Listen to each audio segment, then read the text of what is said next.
এক ঘন্টার অপেক্ষা, তারপর দেশের প্রধানমন্ত্রী ৫,৪০০ কোটি টাকার মতন বড় অ্যামাউন্ট বাংলার জন্য। বাংলায় শিল্প ফিরবে, সংস্কৃতি ফিরবে, যেটা এখন তলানিতে ঠেকেছে। দেখুন, আলিপুরদুয়ারের সভা থেকে প্রধানমন্ত্রী নরেন্দ্র মোদী বাংলার যে 5 চ্যালেঞ্জ, সেই 5 চ্যালেঞ্জকে আউটলাইন করে দিয়েছে।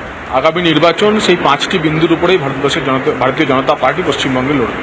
তার একটি অন্যতম হচ্ছে বাংলার হৃত গৌরব, বাংলার যে হারানো গৌরব, সেই হারানো গৌরবকে ফিরিয়ে নিয়ে আসা। এই হারানো গৌরব কোথায়? এই হারানো গৌরব একসময় ভারতবর্ষের জিডিপির প্রায় 25% পশ্চিমবঙ্গ কন্ট্রিবিউট করত, যা এখন নেমে 3-4% দাঁড়িয়েছে।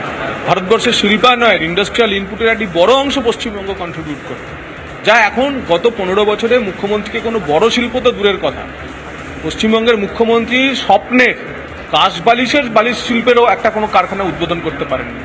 একটি চপ ভাজার দোকান উদ্বোধন করতেও আমরা পশ্চিমবঙ্গের মুখ্যমন্ত্রীকে দেখিনি, যিনি চপ শিল্পের কথা বলেছে। সেই চপ শিল্প কোথায়? তাই সম্পূর্ণভাবে পশ্চিমবঙ্গের মাটিতে তার পুরনো গৌরব, পুরনো শিল্পায়নের গৌরব, সংস্কৃতির গৌরব, আর্ট অ্যান্ড কালচারের গৌরব, শিক্ষার গৌরব ফিরিয়ে আনাই ভারতীয় জনতা পার্টির চ্যালেঞ্জ।